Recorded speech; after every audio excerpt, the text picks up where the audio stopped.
आज हम पढ़ने जा रहे हैं 10th क्लास एनसीईआरटी का अध्याय 10। Okay friend, 10th class NCERT का अध्याय 10 प्रकाश का परावर्तन तथा अपवर्तन पार्ट फर्स्ट। ओके फ्रेंड्स, तो सबसे पहले हम देखते हैं प्रकाश का परावर्तन। तो प्रकाश का परावर्तन देखने से पहले, इसकी परिभाषा देखने से पहले हम एक इमेज देखते हैं पहले। तो इसमें आपको दिख रहा होगा एक लड़का जो होता है प्रकाश टॉर्च लिए हुए हाथ में, जिसमें से क्या होता है प्रकाश निकलता है, और ये प्रकाश क्या होता है जो मिरर से टकरा कर वापस क्या होता है उसी दिशा में आ जाता है। ओके फ्रेंड्स, तो मिरर से टकरा कर क्या होता है प्रकाश वापस उसी दिशा में आ जाता है। इस प्रकार जो प्रकाश जो टकराता है किसी माध्यम पर केंद्रित होता है या टकराता है, तो इसे हम कहते हैं आपतित होना कहते हैं। ओके फ्रेंड्स, यानी जब प्रकाश इस प्रकार से जब किसी माध्यम पर आपतित होता है या आपतित होता है, यहाँ पे माध्यम क्या हो जाएगा मिरर। तो इस प्रकार जब प्रकाश किसी माध्यम पर आप केंद्रित होता है तो इसे हम क्या कहते हैं आपतित होना कहते हैं। ओके फ्रेंड्स, और ये क्या आपतित होकर वापस क्या होता है पुनः उसी दिशा में टकरा कर लौट जाता है, तो इसे हम कहते हैं प्रकाश का परावर्तन कहते हैं। तो डेफिनेशन भी देख लेते हैं इसकी अब। जब प्रकाश किसी माध्यम सतह से टकराकर पुनः उसी माध्यम में लौट जाता है जिस माध्यम से वह आपतित हुआ था, तो इसे ही प्रकाश का परावर्तन कहते हैं। तो आपको इसमें दिख रहा होगा, यानी जब इसमें दिख रहा है प्रकाश, यहाँ पे क्या होता है माध्यम, यानी यहाँ पे क्या है मिरर माध्यम है। यहाँ पे माध्यम कोई भी हो सकता है, दर हो सकता है या अन्य कोई ठोस हो सकता है।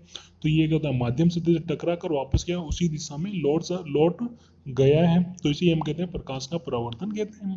यानी जब प्रकाश किसी माध्यम सतह से टकराकर पुनः उसी माध्यम में लौट जाता है जिस माध्यम से वह आपतित हुआ था, तो इसे ही प्रकाश का परावर्तन कहते हैं।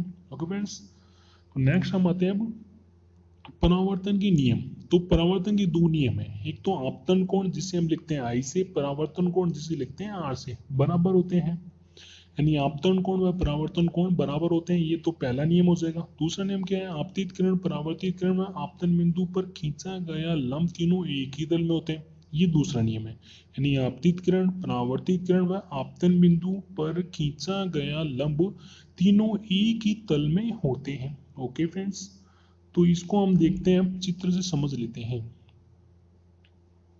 तो चित्र में आपको दिख रहा होगा ये एक दर्पण है जो कि आपको व्हाइट कलर में दिख रहा है। ओके फ्रेंड्स, तो इस पर क्या होती है किरण आपतित होती है, आपतित होने के पश्चात ये क्या होती है परावर्तित हो जाती है। ओके फ्रेंड्स, अब जहाँ आपतित किरण जो कि भूरे कलर में है और जो परावर्तित किरण जो कि ब्लू कलर में है, जहाँ पे ये दोनों मिलते हैं, ये यहाँ पे मिल रहे हैं। ओके फ्रेंड्स, तो इसे हम कहते हैं आपतन बिंदु कहते हैं, आपतन बिंदु कहते हैं। इस आपतन बिंदु पर हमने क्या किया डेड लाइन के द्वारा क्या कहते हैं एक लंब खींच लिया। इस लंब को हम क्या कहते हैं अभिलंब कहते हैं। यानी लंब क्या होता है 90 डिग्री का कोण होता है। ओके फ्रेंड्स, तो इसे हम अभिलंब कहते हैं। तो इसमें आपतित किरण और अभिलंब के मध्य जो कोण बन रहा है उसे हम कहते हैं आपतन कोण कहते हैं, जिसे आई से लिखते हैं। और जो परावर्तित किरण और अभिलंब के मध्य जो कोण बन रहा है उसे आर कहते हैं, आर यानी परावर्तन कोण कहते हैं। ओके फ्रेंड्स, तो इसमें क्या हो जाएगा, पहला नियम क्या था आपने आपतन कोण और परावर्तन कोण कहते हैं बराबर होते हैं। दूसरा नियम क्या है आपतित किरण और अभिलंब परावर्तित किरण तीनों क्या होते हैं एक ही तल में होते हैं। एक ही तल में आप कल्पना कीजिए कि एक मिरर है जो कि जमीन पर लेटा हुआ है। अब ऊपर से उसके ऊपर से क्या होती है प्रकाश की किरण आपतित होती है और परावर्तन किरण वापस क्या होती है वो ऊपर की दिशा में चली जाती है। ओके फ्रेंड्स, यानी परावर्तन के बाद वापस उसी दिशा में चली जाती है जहां दोनों किरणें मिली थी। यानी आपतन बिंदु पर जहां दोनों किरणें मिली थी उस बिंदु पर क्या आते हैं डेडनेस लाइन के द्वारा एक अभिलंब खींचते हैं ऊपर की ओर। अभिलंब भी हम क्या करना है ऊपर की ओर खींचना है। तो इससे क्या हो गया जो परावर्तित किरण अभिलंब तीनों क्या होंगे ऊपर की ओर हो गए, यानी एक ही तल में हो गए, और जो जो मिरर था वो जमीन पर लेटा हुआ था। ओके फ्रेंड्स, तो तीनों जो एक ही तल में हो गए इस प्रकार। और इस अगर दूसरी ओर जो हम कहें तो आपने ग्राफ देखा होगा, मान लीजिए मिरर जो है एक्स अक्ष में पड़ा हुआ है, तो इसमें क्या हो जाएगा जो जो मिरर है एक्स अक्ष में पड़ा हुआ है, तो इसमें जो आपतित किरण परावर्तित किरण और जो अभिलंब तीनों क्या हो जाएंगे वाई अक्ष में हो जाएंगे। ओके फ्रेंड्स, तो ये क्या होंगे एक ही तल में एक ही दिशा की ओर होंगे। ओके फ्रेंड्स, तो इसे ही कहते हैं आपतित किरण परावर्तित किरण में आपतन बिंदु पर खींचा गया लंब तीनों एक ही तल में होते हैं। ओके फ्रेंड्स, नेक्स्ट हम आते हैं गोलीय दर्पण। ऐसे दर्पण जिनका परावर्तक पृष्ठ गोलीय होता है उन्हें गोलीय दर्पण कहते हैं। जो सिंपल मिरर देखते हैं जिसमें हम बाल संवारते हैं तो उसे हम क्या कहते हैं, समतल दर्पण कहते हैं। अगर समतल दर्पण को मान लीजिए थोड़ा बहुत वो फ्लेक्सिबल है तो उसे हम थोड़ा सा मोड़ देते हैं, यानी थोड़ा सा बेंड कर देते हैं, तो तो वो क्या हो जाएगा, गोलीय दर्पण हो जाएगा। ओके फ्रेंड्स, तो उसको थोड़ा सा बेंड करने पर तो वो क्या हो जाएगा, गोलीय दर्पण बन जाएगा। तो ऐसे दर्पण जिनका परावर्तक पृष्ठ गोलीय होता है उन्हें गोलीय दर्पण कहते हैं। ओके फ्रेंड्स, ये दो प्रकार के होते हैं। पहला अवतल दर्पण हो जाएगा।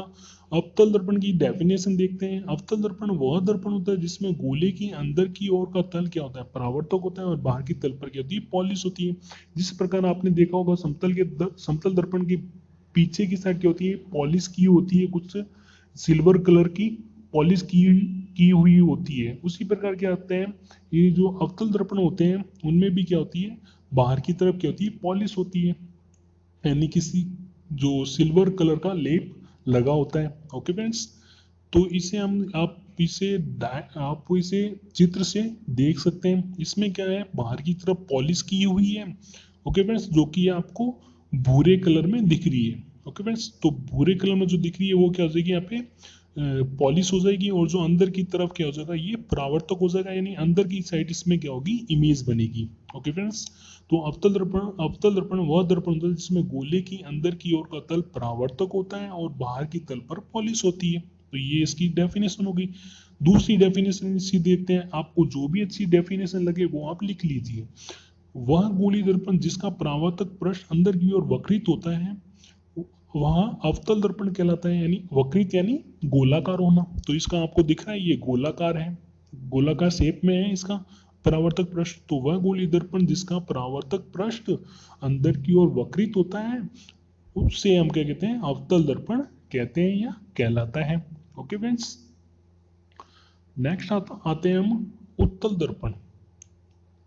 नेक्स्ट आते हैं उत्तल दर्पण। उत्तल दर्पण वह दर्पण होता है जिसमें गोले की बाहर की ओर का तल परावर्तक होता है और अंदर के तल पर पॉलिश होती है, यानी ये क्या आ गया, अवतल दर्पण का एकदम विपरीत है।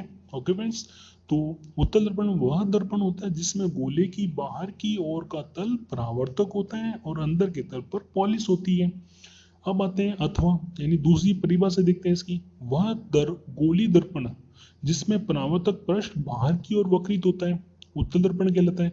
अवतल दर्पण में क्या था, जो परावर्तक पृष्ठ क्या था, अंदर की ओर वक्रित था, और जो उत्तल दर्पण में क्या होता है, बाहर की ओर वक्रित होता है। तो ये आपको दिख रहा होगा, ये उत्तल दर्पण में क्या होगा, जो परावर्तक पृष्ठ क्या होगा, बाहर की तरफ वक्रित यानी गोलाकार है, और इसमें क्या होगा, पॉलिश इसमें क्या होती है, अंदर की साइड होती है। ओके फ्रेंड्स, यानी जो इसके जो अंदर की साइड पॉलिश होती है और इसके जो बाहर का जो तल होता है वो परावर्तक सतह का कार्य करता है। ओके फ्रेंड्स, तो इसी हम क्या कहते हैं, उत्तल दर्पण कहते हैं। नेक्स्ट आते हैं हम गोली दर्पण से संबंधित कुछ परिभाषाएं। ओके फ्रेंड्स, गोली दर्पण से संबंधित कुछ परिभाषाएं। तो ये गोला था, तो गोले से हमने क्या थोड़ा सा भाग काट लिया और उस पर क्या कर दी हमने, पॉलिश कर दी, तो ये क्या बन गया, गोलीय दर्पण बन गया। ओके फ्रेंड्स, तो ये गोला था, गोला से हमने एक थोड़ा सा भाग काट लिया, इस पे पॉलिश कर दी, तो ये गोलीय दर्पण बन गया। ओके फ्रेंड्स, तो इस गोली दर्पण, ये कौन सा गोली दर्पण है, ये कौन सा है, अवतल दर्पण, अवतल है, क्योंकि इसमें क्या हो गया, बाहर की तरफ पॉलिश है, अंदर की साइड जो परावर्तक पृष्ठ है। ओके फ्रेंड्स, तो इसे हम कहते हैं ये अवतल दर्पण है।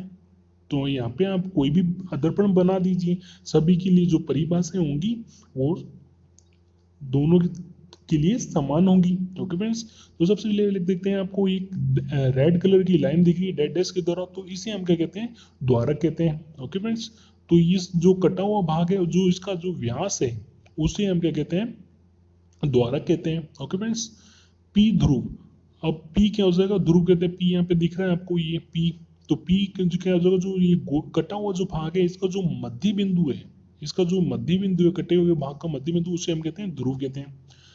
अब क्या हो जाएगा, सी सी यानी गोले का जो केंद्र होता है, गोले का केंद्र क्या हो जाएगा, ये मान लीजिए ये संपूर्ण गोला है, संपूर्ण गोले का केंद्र क्या हो जाएगा, सी, तो इस सी को हम क्या कहते हैं, वक्रता केंद्र कहते हैं। ओके फ्रेंड्स, जो गोले का संपूर्ण केंद्र होगा वही इस कटे हुए वाले भाग का भी क्या होगा, केंद्र होगा। ओके फ्रेंड्स, क्योंकि ये भाग बना तो इससे ही है, तो जो इसका केंद्र होगा संपूर्ण गोले का वही क्या होगा, इस कटे हुए भाग का केंद्र होगा, तो इसे हम कहते हैं वक्रता केंद्र कहते हैं। अब अगर पीसी, पीसी जो दूरी होती है उसे हम क्या कहते हैं, वक्रता त्रिज्या कहते हैं। यानी जो गोले की जो त्रिज्या होगी संपूर्ण गोले की, उसी ही हम क्या कहते हैं, वक्रता त्रिज्या कहते हैं, पीसी, जिसे हम क्या कहते हैं, आर से शो करते हैं, यानी आर से लिखते हैं। मुख्य अक्ष, ये पी जो ध्रुव दे रखा है और केंद्र, पी ध्रुव और केंद्र को मिलाने वाली जो रेखा होती है उसे हम कहते हैं मुख्य अक्ष कहते हैं, जो कि ब्लू कलर में दिख रही है आपको। ओके फ्रेंड्स, अब देखते हैं फोकस। एफ जो कैपिटल एफ दिख रहा है उसे हम कहते हैं फोकस या फोकस बिंदु कहते हैं। ओके फ्रेंड्स, और आपको पी एफ दिख रही होगी, पी एफ जो दूरी होती है उसे हम कहते हैं फोकस दूरी कहते हैं, जिसे स्मॉल एफ से लिखते हैं। Okay friends,